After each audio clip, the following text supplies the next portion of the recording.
Hi Gemini, this is your March 31st through April 6th weekly tarot reading. We'll have 5 separate spreads in this weekly reading. In the first spread, we'll be looking at new love entry in your life. Spread number 2 is for those of you who are already in a relationship or married. In the third spread, we'll see if anybody wants to get back together with you. After that, in spread number 4, we'll talk about your work, your business, and your finances. And the fifth spread will be what you're not expecting to happen this week. Please like, comment, and subscribe to support this channel. This first spread is on new love this week, Gemini. For some of you, it's not like brand new.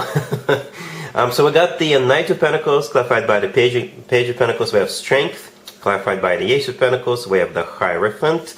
In the potential outcome, we have the Ten of Pentacles with the Sun and the Emperor. And we also have the Chariot on the bottom of the deck. You could be dealing with so many different zodiac signs. We have Earth, Taurus, Virgo, Capricorn. We have Leo, Aries, Cancer, or absolutely any zodiac sign. So, Gemini, here's the deal. If this is a brand new person entering your life, this person's intention is to marry you. From the get-go, from the very beginning, from the first date. Okay? And they will make it crystal clear to you. You will know that this is their intention because they are going to be talking commitment, and most importantly, they'll be doing things. They're not just going to talk the talk. This person is walking the walk or traveling, right?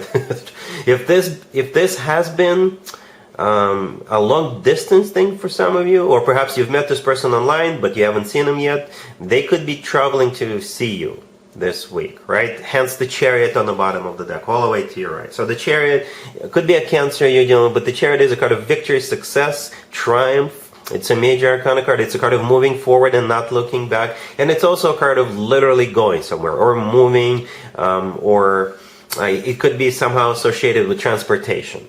Okay, in some shape or form. For some of you, it has something to do with transportation. But this reading immediately starts with the Knight of Pentacles clarified by the Page of Pentacles. The Knight of Pentacles could simply be an Earth sign, right? Taurus, Virgo, Capricorn. The Hierophant in the middle is a Taurus major arcana card, by the way. But if you want to look at this from the general perspective, the Knight of Pentacles is somebody investing into this right away from the get-go. It is the most serious, the most grounded, the most long-term oriented knight out of all 4 knights. All right, with the Knight of Pentacles, you can always plan ahead. This person knows what they want. They want you, and they want to get serious with you, Gemini. The Page of Pentacles clarifying that, it's the same energy as the Knight of Pentacles, right? Then we have the Strength card clarified by the Ace of Pentacles. So more Pentacles, more serious long-term energy. Strength, by the way, could be a Leo. You're dealing with the Sun in the middle of the potential outcome is also a Leo, major arcana card. But Strength is a card of loyalty, right? That's my favorite way to interpret the Strength card, loyalty. All right, it is a card of passion as well. It is also a card of courage. The Ace of Pentacles clarifying it is simply a confirmation of what I was just talking about a minute ago about the Knight of Pentacles. Same energy, investment into this, long-term, commitment, that type of energy. The Hierophant in the middle could be a Taurus you're dealing with, but the Hierophant is a card of marriage. Just like the Ten of Pentacles, the first card in the potential outcome. They're even sitting right next to one another, right? Both are marriage cards. Both are very serious cards. The the Ten of Pentacles is all about like having money in the bank, buying property together, having nice furniture, having nice kitchen, having nice this and that, bathroom, what have you, like rock solid type of a deal, right? And the Hierophant is a very traditional, serious card. Okay, the Sun in the middle of the potential outcome is already mentioned, another Leo card, but at the same time, it's the happiest card in the deck. We have 78 cards in the standard tarot deck, and that one happens to be the happiest one of them, right? Out of all of them. Okay, the Emperor right next to the deck could be an Aries you're dealing with, and we're right in the middle of the Aries birthday season. But the Emperor often comes through as a husband figure, spouse figure. The Emperor is somebody who is serious. The Emperor doesn't fool or play around. Rock solid person, somebody who is very well established, right? A figure of authority. So this is some serious stuff, Gemini. All right, if it really is a new person entering your life, they will make it crystal clear to you that they want to marry you. They want to marry you yesterday. Okay, 2 marriage cards. The Ace of Pentacles, by the way, sometimes comes through as a marriage proposal card. All right, Gemini. So this is awesome. This is awesome. That's pretty much it. Really happy for you, Gemini. Congratulations. If you are already married or in a relationship, Gemini, this spread is for you. We have the Hangman clarified by the Moon. We have the Ace of Cups clarified by the Eight of Wands. We have the Empress, and we have the Sun on the bottom of the deck. You could be dealing with a Pisces, Libra, Taurus, Leo, or any zodiac sign. I gotta be honest with you, Gemini, this spread made me think. This spread is like, it requires some deciphering, all right? Because there's so much going on here. At the first glance, it may not look this way, but there's a lot going on here, right? First of all, the Hangman clarified by the Moon. Both of those two cards are Pisces major arcana card. You could be dealing with a Pisces, right? Or something could have started during Pisces birthday season, right? We're in the middle of an Aries birthday season, and Pisces was right before it, right? So perhaps something started a week, a couple of weeks, maybe a month ago, or something like that. For some of you, it has something to do with the Pisces, or Pisces birthday season. For others of you, you know, what I can also see is that the Moon and the Sun in the same spread, even though the Sun is on the bottom of the deck, but the Moon and the Sun, those two together are yin and yang, right? If you don't know what those are, look them up. But it's good. Yin and yang is good in the same spread, all right? At the same time, the Moon could be a card of fear or a secret, right? A secret or fear. The Sun, on the other hand, could be interpreted as a card of clarity. So something could be coming out. Something that could have been a secret, or perhaps you didn't want to tell anybody, you didn't want to announce it to anybody, but perhaps this week you will announce it to your friends, to your family, what have you.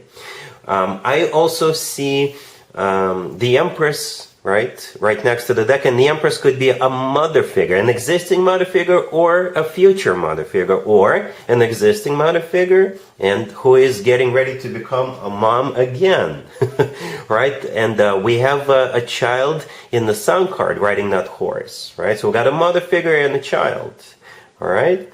The Empress is also a card of abundance in its purest form, right? It's a fantastic card to have. And the Sun is also the happiest card in the deck. And in the middle of it all, we have the Ace of Cups clarified by the Eight of Wands. The Ace of Cups is all about love, right? The most loving ace out of all four aces. The Eight of Wands clarifying, it could be a card of Cupid's arrows, or it's a card of communication, and it could also be a card of travel, going on a trip. So you see how much going on? Perhaps we're looking at multiple things.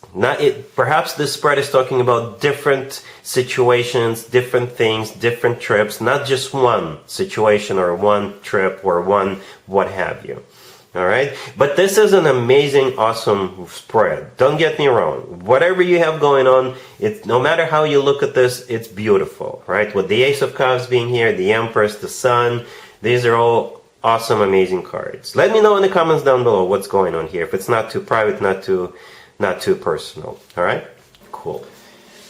Let's see if anybody comes back from the past for you, Gemini, this week. Keep in mind, it doesn't have to be the most recent next. We have the Five of Swords, clarified by the Star. We have Justice, clarified by the Nine of Swords. We have the Fool. And we also have the Five of Pentacles on the bottom of the deck. You could be dealing with an Aquarius, Libra, Aries, or any zodiac sign. My, oh my, what happened between the two of you, Gemini? Somebody's got some serious regrets. Serious regrets. It's like somebody's realizing they were so very wrong. All right. Yes.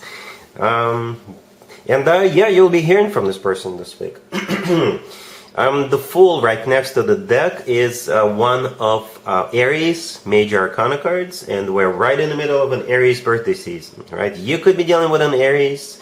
For others of you, perhaps both of you are going to be going to that Aries birthday party, and maybe that's where you will see each other, right? For others of you, to go to an Aries birthday party would be an excuse, or maybe this is you wishing this person a happy birthday for the good old time's sakes, and perhaps this is how this conversation, this connection resumes. But the Fool being the last card that came out, I think it's a good sign. I think it's a good sign. The Fool is also kind of liberation, liberating yourself from maybe this person, but for most of you, I think it's a second chance card. I very often interpret the Fool as a second chance card, second chances, all right? In this case, it's like letting go of what happened between the two of you and starting from a clean slate, right? All cards besides the Fool, consequences, right? Because the Five of Swords is a card of like an ugly breakup, like a major fight. The Five of Pentacles on the bottom of the deck is a card of feeling left out in the cold, feeling sad, miserable, and lonely. It's also a card of not having enough money or struggling financially, all right? The Justice card clarified by the Nine of Swords. Justice could be a Libra. The Star, by the way, could be an Aquarius. But Justice could be like a major apology, right? The Nine of Swords clarifying it. Somebody's like realizing, oh my God, what have I done? I was so very wrong. Or perhaps this person is like really afraid that even if they do apologize to you, you will still not take them back. But again, going back to the Fool card being the last card I came out, it kind of feels like most of you, more than half of you will reconcile with this person. All right? Cool. Let's talk about your work, your business, and your finances, Gemini, this week. We have the Seven of Cups, clarified by the Ten of Wands. We have Temperance, the Five of Pentacles, clarified by the King of Cups. And we also have the Nine of Swords on the bottom of the deck. You could be dealing with water sign, Cancer, Scorpio, or Pisces. We also have Sagittarius here. So, this King of Cups is going to be important, and it almost feels like you're going to be helping this person with something, okay? Because this is a sad reading, this is a sad spread, but I don't think you could be sad for this King of Cups, but I don't think you are the person who is like struggling with something or experiencing some kind of a difficulty. I think it's this King of Cups who is going through something, and perhaps you're sad for them, or they will reach out to you, and maybe they need to, maybe they may need to like borrow some money from you, or maybe they're looking for a job and you can help them find a job, or something along those lines, right? Because the Five of Pentacles that the King of Cups is clarifying, the Five of Pentacles is a card of feeling left out in the cold, being unemployed, not having enough money, you know, that type of energy. We also have the Nine of Swords on the bottom of the deck, which is a card of somebody who is under a lot of stress. But again, I don't think that's you. I don't think that's you. I think it has something to do with that King of Cups. Temperance in the middle is a card of healing, right? Or it's a card of patience, or it's a card of like balancing things out. And the first two cards, the Seven of Cups with the Ten of Wands, the Ten of Wands is a card of a burden, right? The Seven of Cups is a card of maybe frustration, or looking at different jobs, looking at different options, right? So something is not right with this King of Cups, and perhaps you're helping them out, or something along those lines. All right? Cool. Let's see what you're not expecting to happen this week, Gemini. We have the Two of Cups, the Queen of Pentacles, the Ace of Cups, and the Knight of Pentacles on the bottom of the deck. You're most likely dealing with an earth sign, Taurus, Virgo, or Capricorn. All right? So for most of you, Geminis, this spread is for, I'm just going to be honest with you, this spread is mostly for masculine or male Geminis. All right? And what you're not expecting has something to do with this Queen of Pentacles. And it's definitely about love. All right? It could start as some kind of work situation, or maybe a business deal, or maybe some kind of a sale, because we have the Knight of Pentacles on the bottom of the deck. The Knight of Pentacles could be simply the same energy as the Queen of Pentacles, but for some of you, the Knight of Pentacles is all about work and business, money in some capacity, right? In some capacity, this connection, this relationship could start with that Knight of Pentacles, finances in some shape or form. All right. For others of you, the Knight of Pentacles is simply the same energy as the Queen of Pentacles, and the Queen of Pentacles is surrounded by the Two of Cups and the Ace of Cups. So definitely love, definitely love. All right. The Two of Cups, by the way, could also be like a handshake card. Maybe you're closing a deal. Maybe it is some kind of a partnership that's being established, but you still can't get away from that Ace of Cups right next to the deck. All right, so what you're not expecting is perhaps this, if it is like a business connection or work connection right now, perhaps what you're not expecting for this connection to transition, to transform into the love connection with that Ace of Cups. All right, or if you feel like approaching this Queen of Pentacles. If you feel like converting this connection into a love connection, then go for it. And perhaps what you're not expecting, they also have feelings for you. Gemini. Alright, so that's what I have for you for this reading, for this week. If this video resonates with you, please like it. Please also comment and subscribe. And other than that, Gemini, have an amazing week.